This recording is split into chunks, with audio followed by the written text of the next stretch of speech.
Assalamualaikum warahmatullahi wabarakatuh.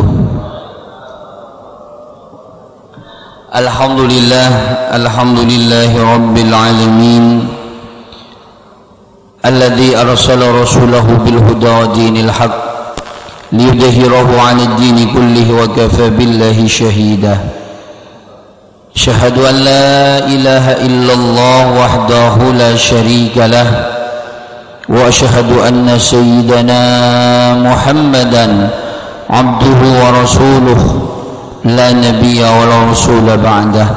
Allahumma salli wa sallim wa barik ala sayyidina Muhammad wa ala alihi wa ashabihi ajma'in wa tabi'in wa tabi'it tabi'in wa man tabi'a sunnatahu wa iqtada bihuda ila yaumil liqa'illah. Amma ba'du. Rabbi shrah li sadri wa yassir li amri wahlul 'uqdatan min lisani yafqahu qawli wa saddid lisani wahdi qalbi bihaqqi sayyidina Muhammadin sallallahu alaihi wa alihi washabbihi wasallama. Pimpinan beserta segenap karyawan Boswa yang sangat saya hormati, Ketua Takmir Masjid Cambridge, lupa lagi, yaitu saudara yang sangat saya hormati, jamaah sholat asar yang berbahagia yang dirahmati oleh Allah. Alhamdulillah, pada sore hari ini kita ditakdir kembali oleh Allah bisa berkumpul di tempat ini dalam keadaan sehat walafiat, di dalam rangka bersama-sama memenuhi undangan Allah, yaitu sholat asar berjamaah, kemudian diisi sejenak untuk mengkaji ilmunya Allah, dan khusus pada sore hari ini adalah kajian memperingati lahirnya Nabi Muhammad sallallahu alaihi wasallam. Mudah-mudahan perjumpaan kita pada sore hari ini dengan sebab mengkaji, mengagungkan lahirnya Nabi Muhammad sallallahu alaihi wasallam, kita semua dijadikan orang yang mulia di dunia dan juga mulia di akhirat kelak. Amin ya rabbal alamin. Salawat dan salam mudah-mudahan senantiasa tetap tercurah limpahkan kehadiran junjungan kita Nabi besar Muhammad sallallahu alaihi wasallam. Mudah-mudahan kita semua senantiasa diaku sebagai umatnya kelak di yaumil qiyamah. Amin ya rabbal alamin. Bapak saudara sekalian, ini pandangan saya, pandangan ke mobil di depan, karena jamaah ada di samping. Pas di depan cewek, berarti saya suruh ngelihat cewek. Mestinya tak, sini baris gini nih. Aduh, baris. Karisoro ya. Aduh, kan gini bagus. Besok di tempat ini kasih 50 ribuan. Gitu ya. Allahumma sholli ala Muhammad. Bapak saudara sekalian, mungkin kita melihat di Banyuwangi bulan Rabiul Awal, bulan yang sangat ramai dengan masyarakat mengadakan peringatan Maulid Nabi Muhammad sallallahu alaihi wasallam. Musolla, masjid, kantor, jamiah semuanya pada bulan ini mengagungkan Nabi Muhammad sallallahu alaihi wasallam. Dan memang mengadakan peringatan Maulid ini, saudara, tidak harus di bulan Maulid, tidak harus. Bulan kapan saja, apa katanya Syekh Abdurrahman Ad-Dibai, walau anna amilna kulla hinin li Ahmad maulidan qad kana wajib. Andai saya mampu, saya akan mengadakan peringatan Maulid setiap saat. Dari saking kita punya utang sama Nabi Muhammad sallallahu alaihi wasallam. Jadi tidak harus ada endok, tidak harus ada telur. Telur ini hanya lambang saja. Ya mungkin di Kalimantan bukan endok telur gitu, bukan gitu. Bukan. Di daerah saya apa namanya? Nasi kebuli di Situbondo. di Besuki nasi kuning, di Probolinggo sebagian itu cuek, anunya sambel dari batu. Saya pernah pengajian di situ 2 tempat semalam. Satu tempat mobil diisi cuek 5, 2 kali 10 cuek. Umpama tiap malam saya ngomong sama supir, tiap malam saya diundang Probolinggo, marinya muludan leren dadi kiai, dodolan cuek. Gitu ya. Nah, ini tradisi saja. Mana yang intinya adalah pengagungan akan lahirnya Nabi Muhammad sallallahu alaihi wasallam. Mengagungkan Nabi, diniati maulid, memperingati lahirnya Nabi tidak harus dengan telur. Berpuasa sampai niat untuk syukur lahirnya Nabi Muhammad, muludan sudah memperingati maulid. Nabi Muhammad setiap Senin puasa. Nah, ini yang oleh sebagian orang acara tradisi yang ada di Banyuwangi ini diklaim bid'ah, yang dolalah, yang bisa memasukkan ke neraka. Ya, karena mungkin terlalu berlebihannya. Padahal tidak ada yang berlebihan. Telur aja lambang. Dulu Nabi Muhammad sebelum lahir, korma yang tidak berbuah setelah Nabi Muhammad lahir langsung berbuah. Rumput yang kering langsung tumbuh hijau. Ini diceritakan di dalam berjanji itu Maulid tiba, fahtazzal arsyu taraba wastibashara wasdadal kursiyyu haibatan wa waqara wamtalatis samawati anwara wadajjatil malaikatu tahlilan wa tamjidan wastighfara subhanallah walhamdulillah ilaha illallah wallahu akbar subhanallah walhamdulillah illallah wallahu akbar subhanallah walhamdulillah wa la ilaha illallah wallahu akbar. Nah, di sini ini Syekh Abdurrahman Ad-Dibai, seorang alim wali. Ini para jamaah bukan hanya mengandalkan akalnya, tapi mengandalkan ilham lagi. Beliau hatinya sudah bersih. Seperti Ki Hasan Genggong saja, itu setiap malam tamunya kalau tidak Nabi Muhammad, Nabi Khidir. Karena bersih hatinya. Sehatnya tidak dipakai untuk maksiat. Kita mata ini banyak maksiatnya, sehingga buta, tidak ngelihat kepada Nabi, tidak lihat. Ini orang wali-wali, Ras'ad, Ki Hamid Pasuruan, Ki Holil Bangkalan, yang namanya, apalagi di atasnya seperti Syekh Abdurrahman Ad-Dibai. Ini seorang, Masya Allah, sudah tidak diragukan lagi. Beliau ngarang ini, lahirnya tentang lahirnya Nabi.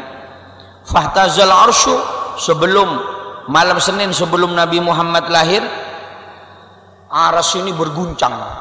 Manusia tidak dengar kabar, malaikat yang tahu, berguncang. Kursi kebesaran Allah berguncang juga. Bukan mau kiamat, tapi gembira karena sebentar lagi manusia mulia akan dilahirkan. Ini Nabi Muhammad beda dengan kita. Makanya Allah dawuh dalam Al-Quran, laqad ja'akum rasulun min anfusikum. Nah ini, sungguh telah datang kepada kalian, katanya Allah, utusanku. Allah ini yang ngomong, wakilku di dunia. Min anfusikum, dari golongan kalian manusia. Nabi Muhammad ini manusia sama seperti kita, cuman kelasnya ini beda. Ibaratnya kalau diumpamakan batu lah, Nabi Muhammad ini, tapi bukan mengumpamakan seperti batu, enggak. Kalau kita sejenak berbicara batu, sama-sama batu, Nabi Muhammad batu permata, kita watu dodol. Ya, watu dodol di sini. Ya, barangkali seperti itulah. Ya. Waktu dokter siapa? Sampean mau dikasih? Cuma dewek wes. Kan gitu. Tapi permata, siapa yang tidak mau? Kan begitu. Siapa yang tidak mau? Rebutan. Nah gitu. Ini permata. Nabi Muhammad begitu, coba. Mau lahir saja arsy berguncang, kursi kebesaran Allah berguncang, hebat. Langit terang, wamtalatis samawati anwara, terang. Diceritakan langit ini terang malam Senin ketika itu. Manusia hanya bisa heran. Tumben ya kari terang ini. Nanti jangan-jangan mau kiamat ini kari terang. Mungkin seperti itulah perkiraannya manusia. Tidak dengar kabar. Malaikat yang tahu, binatang tahu, semuanya, pohon semuanya tahu. Cuman manusia yang tidak dikasih tahu oleh Allah Subhanahu wa ta'ala. Cuma orang pendeta yang dikasih tahu, cuman lahirnya nggak dengar kabar. Itulah kira-kira. Terus seluruh malaikat untuk menyambut lahirnya Nabi ini diperintah oleh Allah zikir. Nah, oleh sebagian ulama zikirnya subhanallah walhamdulillah wala ilaha illallah, itu zikir yang dibaca oleh malaikat. Itu menyambut mulai maghrib sampai Nabi Muhammad lahir. Triliunan malaikat. Malaikat ini lebih banyak dari manusia. Malaikat. Bayangkan malaikat ini di Baitul Ma'mur, di langit ke-7 ini ada masjid, ya, Baitul Ma'mur namanya. Malaikat ini masuk setiap hari ke situ tidak kurang dari 70.000 malaikat. Itu tidak keluar lagi. Sekali masuk tidak keluar lagi. Setiap hari masuk tidak keluar lagi. Kemana? Tidak tahu, sudah ada di situ ibadah kepada Allah. Itulah malaikat banyak, lebih banyak. Itu zikir semuanya. Makanya zikir subhanallah ini bisa oleh sebagian ulama disebut zikirnya orang yang kepingin lancar lahir. Sampean istrinya hamil, supaya ndak operasi, bacakan doa itu. Tangannya ini subhanallah walhamdulillah wala ilaha illallah Allahu akbar 3 kali, tiup tangannya, usapkan ke pusernya istrinya sampean yang hamil, dari puser ke bawah. Tapi jangan ceket di bawah, naik lagi ke atas. Nanti ceket di bawah nanti. Katanya istrinya, kok ceket mas? Nanti ngomong, katanya Ustadz suruh ceket, jangan macam-macam. Gitu ya. Dari atas ke bawah, naik lagi. Sambil ngomong di hati, ya Allah gampangkan istri saya lahir ya Allah. Iya, itu doa itu. Kalau tidak percaya silakan istrinya hamili lagi dah. Tapi jangan mentang-mentang punya doa terus setiap ada orang hamil di stop nanti. Ntar saya punya doa sekarang. Jangan. Ini khusus spesial untuk istrinya pribadi. Ada orang hamil karep-karep muis gitu ya. Tidak usah ada urusan ya. Ini khusus untuk istri kita. Makanya orang dulu lahirnya tidak ada yang operasi. Mana ada orang dulu, orang tua kita operasi? Tidak ada. Orang sekarang baru hamil 2 bulan sudah satu kampung dengar, rame sudah. Orang dulu lahir tidak ada yang tahu, digampangkan. Kenapa? Karena yakin sama kekuatan doa. Sekarang kepada doa yakinnya 40%, ke dokter 60%. Makanya banyak yang operasi sekarang. Begitulah kira-kira. Maka katanya Nabi, la yaruddul qada illa du'a. Tidak ada yang bisa merubah takdirnya Allah kecuali doa. Dah, kembali lagi kepada ceritanya Nabi. Udah, walam tazal ummu taru'an wa min fahri wa fadli ila nihayati tamami hamli falamma istadda biha talqu bi idni rabbil khalq wa du'atil habiba sallallahu alaihi wasallam sajidan syakiran hamidan ka'annahu al-badru fi tamami. Ini manusia, bukan seperti kita. Nabi Muhammad ini lahir sujud, bayinya ini sujud, sajidan, sujud Allah. Makanya ada salah di YouTube ceramah Nabi Muhammad kopros kayak kita, maling jambu, yang apa? Beda saudara, beda Nabi Muhammad. Langit terang, yang tadinya terangnya dari atas ke bawah, dari bulan mencorong ke bumi. Setelah Nabi Muhammad lahir, sujud dan kemudian memuji Allah, balik terangnya dari wajahnya Nabi Muhammad mencorong ke langit. Ini Nabi Muhammad tidak sama dengan kita dah. Lain. Makanya aduh sudah ini saudara beda. Nah ini pertama. Terus kenapa? Ini perlu diketahui kan? Ini Nabi Muhammad yang kita selamati. Terus kenapa kita harus memperingati Nabi Muhammad? Kenapa kita harus memperingati lahirnya?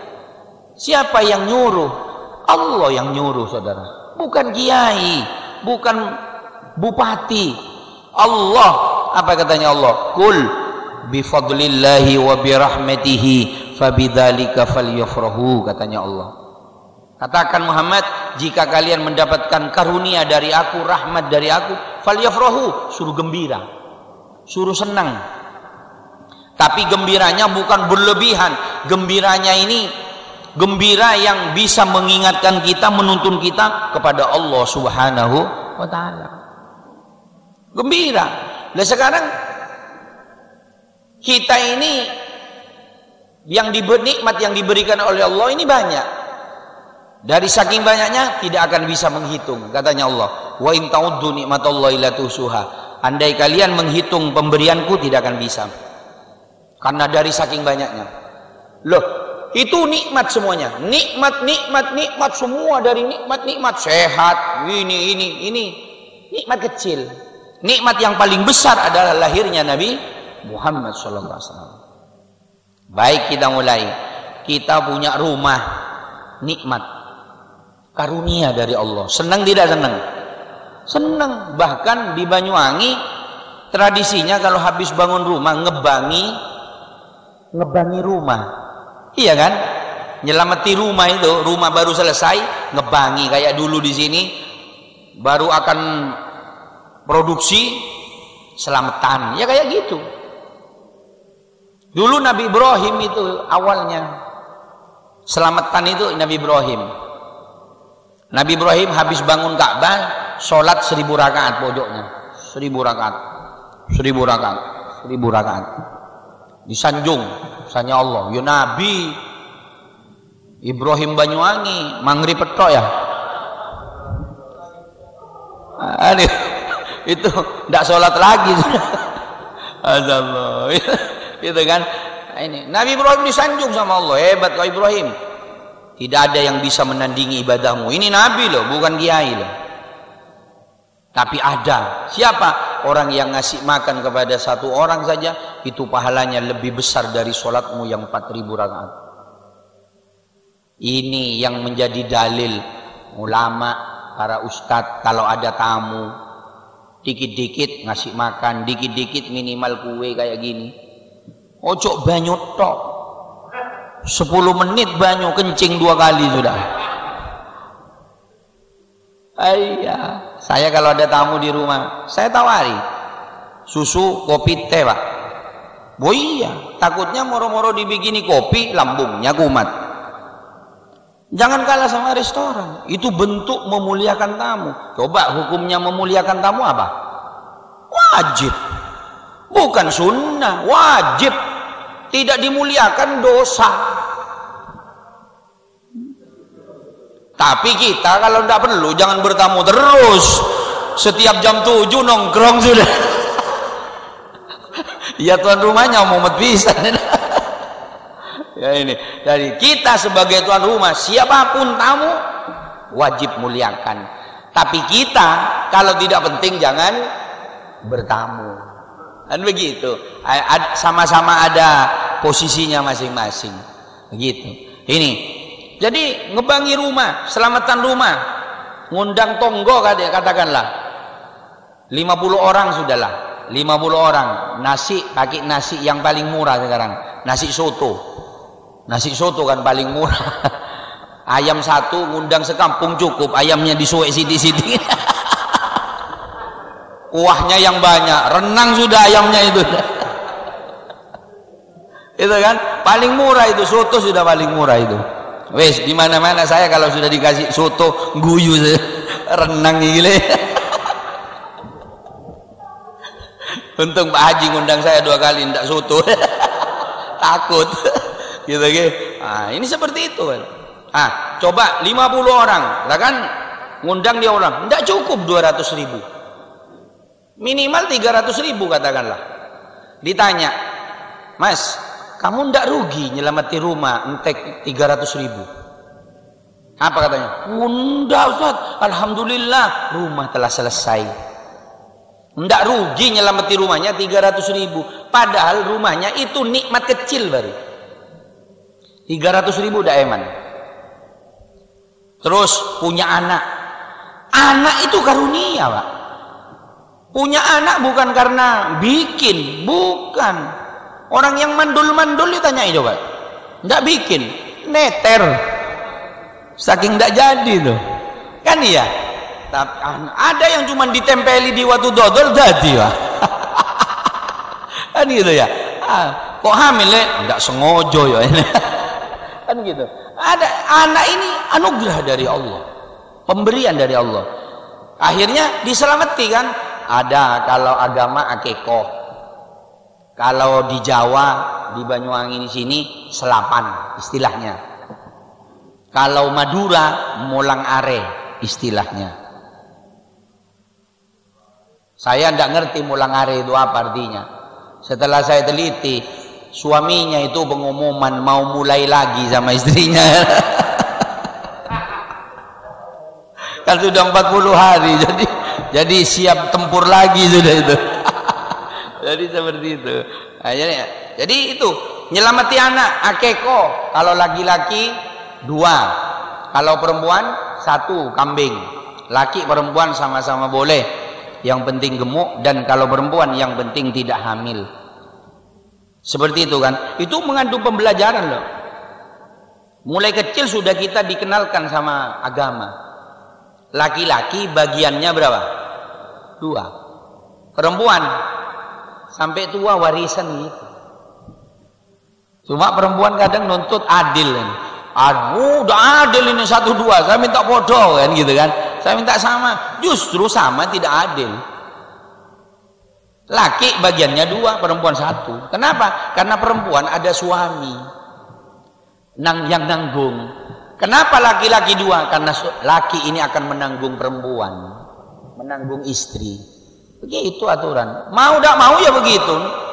Nantang berarti nantang Rasulullah, nantang agama, nantang Allah. Sudah beres. Bukan hanya dosa, murtad langsung.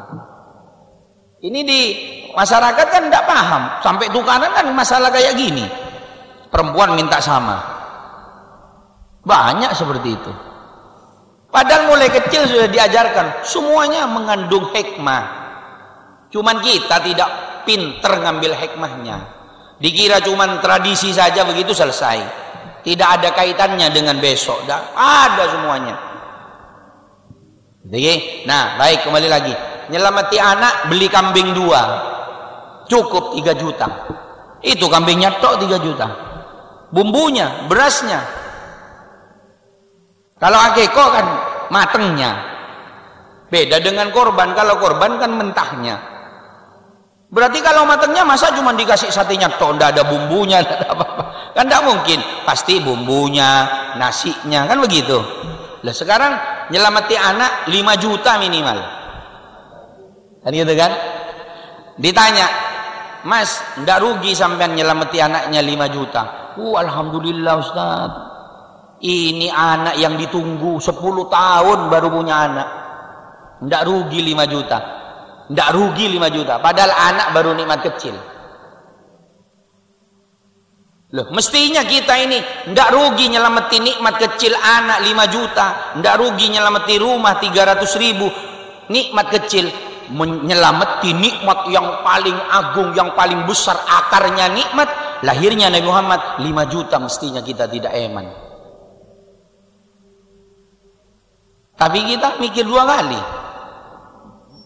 Inilah saudara. Makanya orang nyelamati maulid dulu di rumah. Sekarang, ya apa mauludan dek?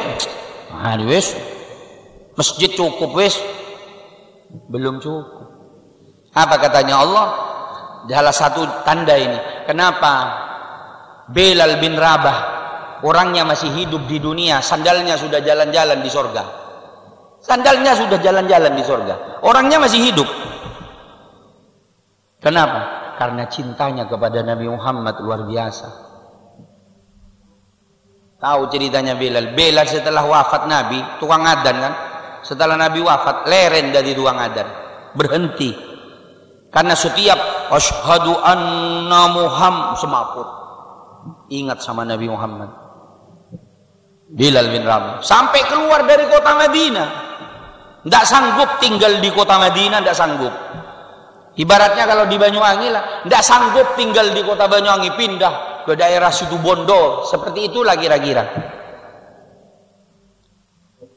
Karena melihat sana, melihat ke pohon, wajahnya Nabi Muhammad terpampang.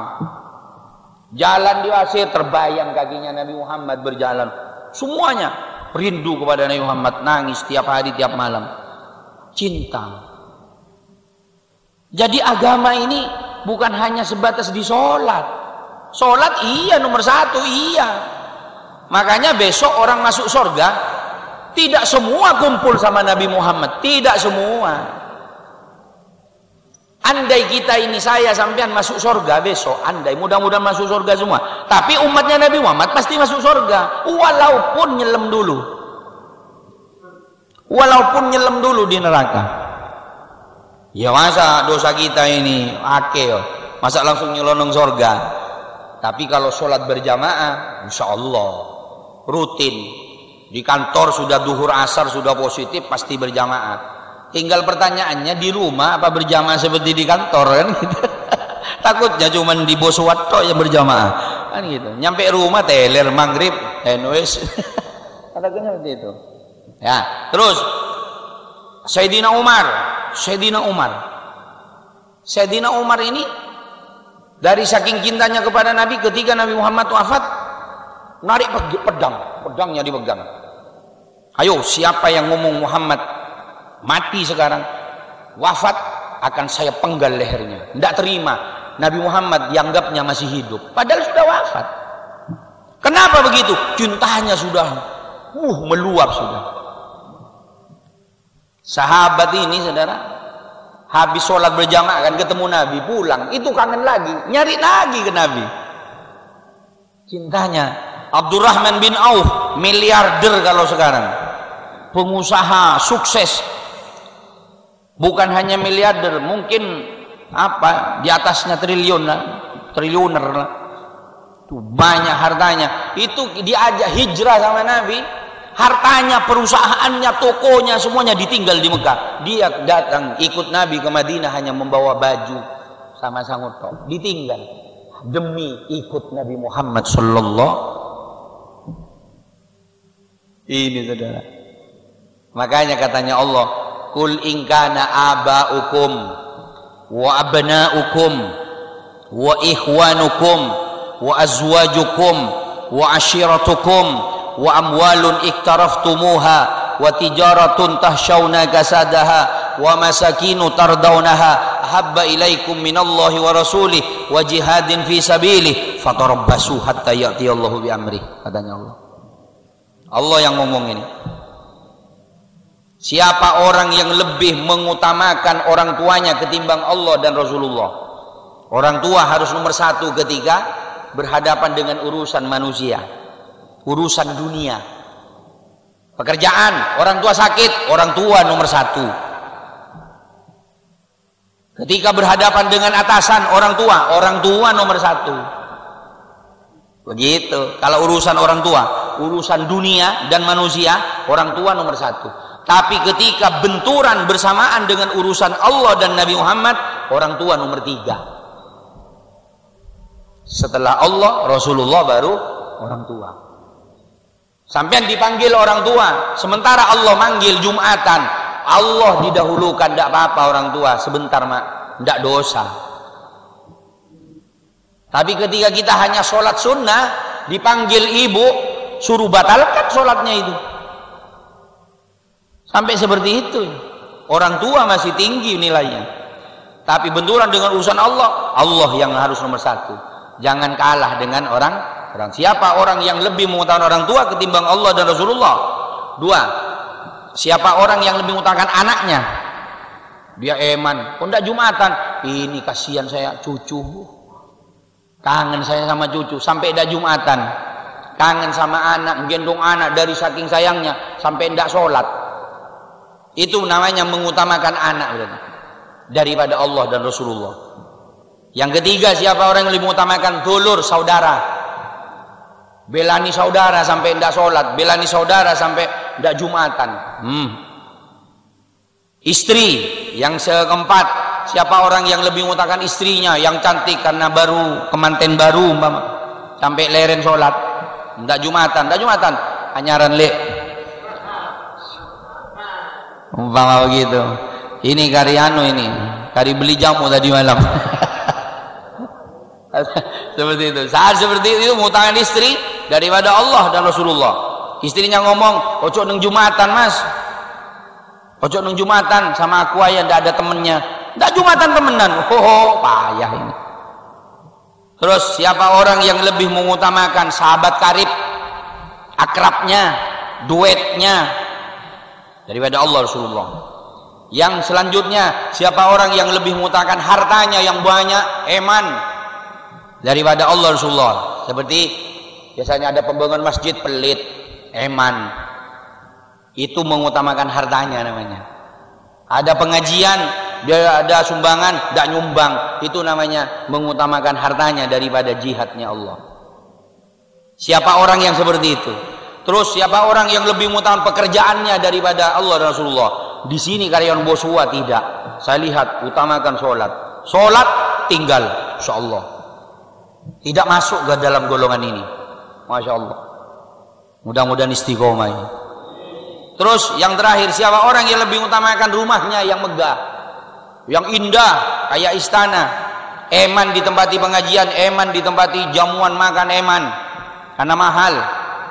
Kalau ada orang yang seperti itu, katanya Allah, fatarabbasu hatta ya'ti Allah. Awas, ini Allah yang ngancam, bukan RT. Allah yang punya dunia ini, yang punya nyawa, yang punya rezeki ini. Awas, katanya Allah, akan aku timpakan musibah sama orang itu. Akan aku beri adab sama orang itu kalau seperti itu. Insyaallah ini ada. Makanya orang dulu tinggal Nabi Muhammad diikuti. Gitu sudah. Kita makanya sholat ini kan bentuk, ini kan perintah supaya ketemu sama Nabi Muhammad lewat jalur sholat ini. Tapi tidak cukup itu. Ketika kita ini untuk berjumpa dengan Nabi Muhammad besok di akhirat, yang besok katanya Allah, orang yang akan bersama aku besok paling dekat duduk sama aku, orang yang paling banyak baca sholawat. Jadi kita kalau cuma sholat tok, ndak wiridan, ndak baca sholawat, ya paling masuk surga tok, tapi jauh jaraknya. Mungkin kalau umpama kita ya, perumpamaan ya, tapi tidak persis, ini hanya kira-kira perumpamaan, sama-sama ndak mati kan. Nabi Muhammad di Banyuwangi, kita di Surabaya. Lu kan triliunan manusia besok, mulai dari Nabi Adam ya, kumpul. Bayangkan, wong satu Banyuwangi saja, Belambangan ndak cukup ya. Sampai meluber, sampai mana-mana macet. Lu besok mulai dari Nabi Adam ya. Sama-sama masuk surga ya. Kira-kira kita bisa melihat ke Nabi Muhammad? Masuk tapi tidak bisa melihat. Dan nikmat yang paling besar besok ketika kita bisa melihat Nabi Muhammad dan bisa melihat Allah Subhanahu wa ta'ala. Ini sholat hanya sarana pendaftaran supaya kita dapat syafaatnya Nabi. Untuk kumpul sama Nabi lain lagi syaratnya, memperbanyak sholawat. Jadi orang kalau mulut tidak pernah baca sholawat, roh besok atos lewat mulut. Roh besok akan lewat sini, ditarik. Makanya orang mati kan mendelik lagi. Mendelik. Kenapa? Ketika dicabut roh, mata ini mengikuti jalannya roh. Makanya orang nazak suruh tunggui, orang mau mati suruh tunggui. Mati, ketika mati langsung matanya ditutup ini. Tutup ini. Kalau sudah lewat setengah jam biasanya ditutup, dibuka, ini lagi. Ditutup, begini lagi ya. Karena sudah kaku. Gitu. roh dicabut dari sini. Alangkah indahnya orang besok yang lisannya basah dengan baca sholawat, roh akan gampang keluar, tidak akan sakit kepada orang yang membaca sholawat. Kita ini kalau mau jujur, baca sholawat abot, berat, tapi ngomong yang tidak ada manfaatnya, enteng mulutnya. Ayo, iya benda. Ayo orang diajak dikir bareng aja, baru baca 7 kali sudah tengok-tengok sudah, mau berdiri sudah. Coba ajak jagongan ngobrol di situ, lek sik-sik dah. Iki anu rahasia anu lek, ada gosip anyar lek. Kalau ndak sila, ya gitu. Setan indah, jalan ke sorga ini berat, banyak duri.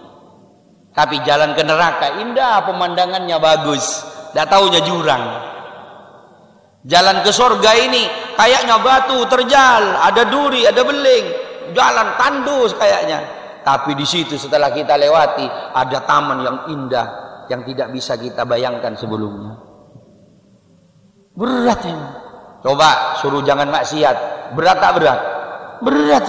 Kalau ada perempuan suruh jangan lihat, coba. Berat saudara, berat. Tapi kita sekarang di Banyuwangi disuguhi ya. Jalan, ayo jalan sini apa ndak ada paha-paha berkeliaran? Berkeliaran. Lah Ustadz ngelihat, ya disuguhi di depan mobil ya. Yo nyetir begini ya, moro-moro nyalip, set paha di depan sudah. Gimana? Mau begini? Kan tidak bisa, karena sudah kita dikepung sudah dengan kemaksiatan dikepung.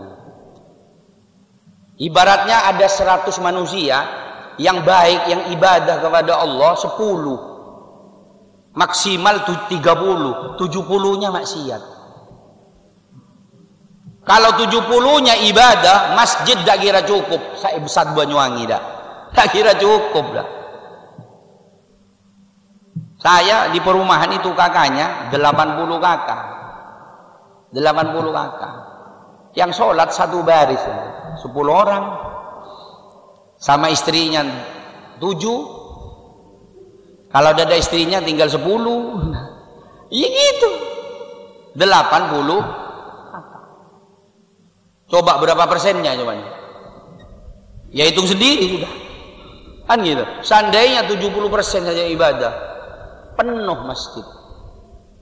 Makanya jangan salahkan Allah ketika ada corona. Ini bentuk adab, karena banyak maksiat sudah. Kita alhamdulillah soalnya banyak. Iya di sini keluar dah. Kos-kosan. Ayo, kos-kosan sana. Homestay, hotel, kafe. Main apa itu? Kan gitu. Nah ini pengajian tiap malam, tapi yang hadir ya ini. Nggak usah keluar lah. Di Bosua yang hadir ya ini dah. Kan begitu. Apal sampai mukanya sampean sudah. Ada gitu. Macam lain. Ya memang apot, kebaikan berat. Orang datang duduk pengajian sejenak ini hebat. Duduk saja sudah hebat. Orang bisa baca sholawat gampang. Orang yang mampu baca sholawat itu hidayah. Tidak semua orang mampu baca sholawat. Padahal gampang kan? Allahumma sholli ala Muhammad. Kan gitu. Tapi tidak semua orang mampu baca sampai 100 lah. Padahal tidak sampai 5 menit lah. 5 menit lah katakan. Ayo di sini semua ini yang mampu baca 100 habisnya sholat maghrib. Ada. Habis sholat, Waalaikumsalam, terus berdiri kan.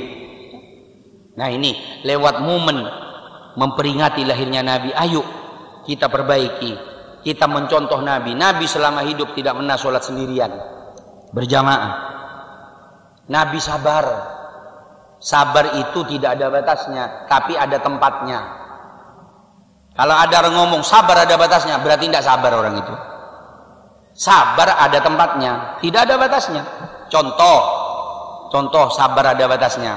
Sampean duduk begini, moro-moro ada orang langsung nempeleng, wah, sampean menang, ditanya sama temennya, nggak ngelawan, sabar. Itu bukan sabar, gendeng. Goblok ya.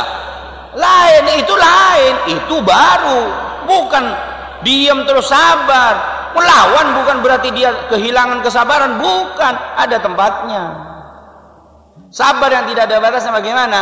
Nah, tetangga kaya bisa beli mobil sana, beli mobil, sampean tidak mampu, sabar.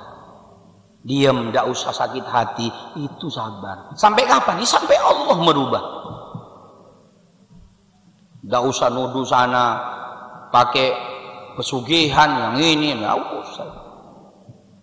Begitu, itu namanya sabar. Oke? Nah, inilah pada zaman Nabi Muhammad, apa namanya? Welas. Nah ini Muhammadur Rasulullah walladzina ma'ahu asyidda'u 'alal kuffar ruhama'u bainahum. Besok orang kepengin ketemu Nabi, ngacung, saya umat sampean Nabi. Besok ada Nabi yang manggil sendiri, tidak perlu ngacung dipanggil. Siapa? Orang yang keras kepada orang kafir. Nah ini yang sering salah memaknai. Makanya ada bom di sini. Keras sama orang kafir bukan ngebom. Nanti moro-moro itu bule sikat sontok-sontokan wis. Bukan. Itu orang Belanda itu Cino-Cino, bom. Bukan. Keras kepada orang, artinya keras, tidak gampang katut tradisinya orang kafir. Itu keras namanya. Contoh yang sekarang mau masyarakat ulang tahun. Ayo, tradisinya siapa? Panjang umurnya serta mulia. Ayo, tradisinya siapa? Nabi Muhammad lahir begitu. Pertanyaannya, niru siapa? Niru orang kafir. Tapi memasyarakat di kalangan muslimin. Seakan-akan tidak gaul, tidak modern orang tua ketika anaknya tidak ulang tahun seperti itu. Iya, Wanda? Lah kita tak sadar. Ulang tahun bagaimana? Ini niru ulang tahunnya Nabi. Coba bagaimana ngundang temen khataman Quran. Acara apa ini? Ulang tahun anak saya yang ke-20. Khataman Quran, ngundang teman-teman, ngundang takmin, ngundang tonggo, khataman Quran. Orang tuanya langsung doa, ya Allah, barokah khutmil Quran, ya Allah, jadikan anak saya anak yang soleh, ya Allah. Mustajab kan? Jadikan anak saya panjang umurnya, ya Allah, barokah, ya Allah, istiqomah ibadah, husnul khotimah, membanggakan saya orang tuanya, ya Allah. Mustajab kan? Daripada panjang umurnya, ayo minta panjang umur, minta ke siapa? Kan ke Allah. Masa minta ke Allah sebegitu sopan? Ayo dah usah ke Allah wes, ke pimpinan sini wes. Ayo Pak, minta naik pangkat gajinya Pak. Tempeleng itu sudah Pak. Ayo nyoba, ayo nyoba. Iya Pak, kan iya Pak. Ayo minta ke sampean. Ayo Pak, naikkan pangkat saya Pak. Langsung iya, coret langsung. Leren mulai besok wes. Gila kan gitu kan? Ini ke Allah ya. Nggak sadar kan umat Islam kan? Niru selebritis ya. Wah, salah. Yang benar kirain seleb ya. Iya kan? Ah ini salah. Ulang tahun tidak boleh. Syukur atas kelahiran boleh. Caranya itu loh, nyanyi-nyanyinya loh. Niup lilin, enggak kena bibirnya biar monyong sekalian.